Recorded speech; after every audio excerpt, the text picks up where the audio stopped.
بسم اللہ الرحمن الرحیم۔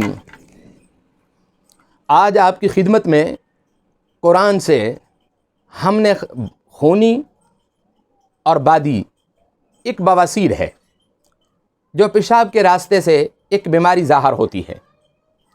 ہم نے قرآن کریم سے اس کا علاج تلاش کیا۔ بہت ساری بچیاں اور بہت ساری عورتیں، بہت سارے مرد اس بیماری کے اندر مبتلا ہیں، اور یہاں تک وہ چلے جاتے ہیں کہ وہ ڈاکٹروں کے پاس پہنچ جاتے ہیں، وہ آپریشن کرتے ہیں، اور پھر آپریشن کے بعد پھر کچھ مہینوں کے بعد پھر یہ بیماری ظاہر ہونا شروع ہو جاتی ہے۔ آئیں آپ کو قرآن کریم سے ایک ایسا نسخہ بتاتا ہوں کہ آپ اس نسخے پر آپ نے عمل کرنا ہوگا۔ اللہ کے فضل و کرم سے ساری زندگی بھی جو ہے، یہ خونی ہو یا بادی ہو، یہ بواسیر آپ کے قریب نہیں آئے گی۔ سب سے پہلے تو میں بتانا چاہتا ہوں کہ یہ ہوتی کیوں ہے۔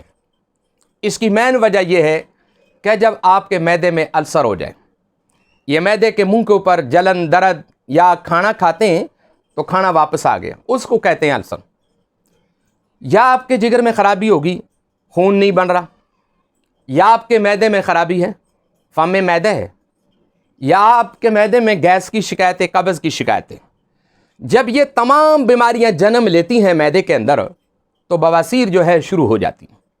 آپ یوں ہی ایک سمجھے کہ آپ کے گھر کے آگے ایک روڑی ہے، کچرا ہے، وہ پڑا رہے گا تو اس کے اندر بدبو شروع ہو جائے گی۔ اگر آپ اس کو ہوا دیتے رہیں گے، آگے پیچھے کر دیں گے تو وہاں بدبو نہیں ہوگی۔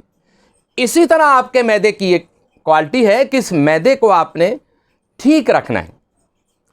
اگر آپ سمجھتے ہیں کہ معدے کے اندر کوئی پرابلم ہے تو دوائی لیں، اور اگر آپ نے دوائی نہیں استعمال کرنی تو اس کا میڈیکل میں آپ کو ایک چھوٹا سا نسخہ پیش کرتا ہوں۔ آپ رات سوتے وقت ایک کپ دودھ لے لیں، اس دودھ کے اندر 2 چمچ جو ہے چھلکا اسبغول لیں، وہ اس کو حل کریں، اور حل کرنے کے بعد نیم گرم دودھ جو ہے وہ رات کو پی کر سو جائیں۔ یہ عمل آپ رات کو بھی کر سکتے ہیں اور صبح فجر کے بعد بھی آپ کر سکتے ہیں، دونوں وقتوں میں آپ یہ کر سکتے ہیں۔ جب آپ یہ عمل کریں گے تو آپ کا معدہ اور جگر دونوں چیزیں صاف ہو جائیں گی اور ٹھیک ہو جائیں گی۔ گیس نہیں بنے گا، قبض نہیں ہوگی، فم میں معدے کی شکایت نہیں ہوگی، السر نہیں ہوگا، جگر میں خرابی نہیں ہوگی۔ یہ تمام چیزوں سے آپ محفوظ رہیں گے۔ آپ کم و پیش اس کو 1 مہینے تک کریں، اور اس کے ساتھ ہی میں جو قرآن کریم فرقان حمید سے جو آپ کو روحانی علاج بتانے لگا ہوں، پارہ نمبر 29 ہے اور سورت دہر ہے، اور آیت نمبر 30 ہے 31۔ یہ 2 آیتیں قرآن پاک کی سورت دہر کی آخری جو آیتیں ہیں، ان آیتوں کو آپ نے صبح نماز فجر کے بعد اول 1 مرتبہ درود ابراہیمی، آخر میں 1 مرتبہ درود ابراہیمی، آپ نے ان دونوں آیتوں کو کم و پیش 111 مرتبہ پڑھ کر پانی پہ پھونک ماریں، یا عرق گلاب کے اوپر پھونک ماریں۔ بہتر ہے کہ آپ عرق گلاب کے اوپر پھونک ماریں، اور عرق گلاب جو ہے وہ آپ 41 دن استعمال کریں۔ ہمیشہ کے لیے آپ کی جو بواسیر ہے یہ ختم ہو جائے گی۔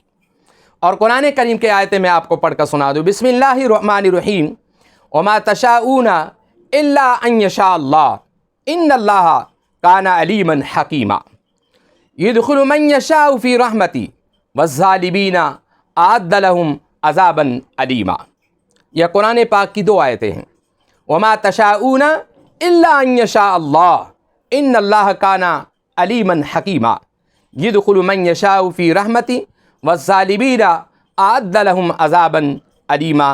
یہ قرآن پاک کی یہ جو آیتیں میں نے پڑھ کر سنائی ہیں، صبح نماز فجر کے بعد اول آخر درود شریف اور خالی پیٹ 111 مرتبہ پڑھ کر پانی پر یا عرق گلاب پر پڑھ کر پھونک ماریں، اور وہ پانی آپ نے کم و بیش 41 دن تک پڑھنا ہوگا۔ انشاءاللہ آپ کو اس کی اجازت بھی ہے، اور اگر اجازت لے کر پڑھیں گے اس کا فائدہ آپ کو زیادہ ڈبل ملے گا۔ وآخر دعوانا الحمدللہ۔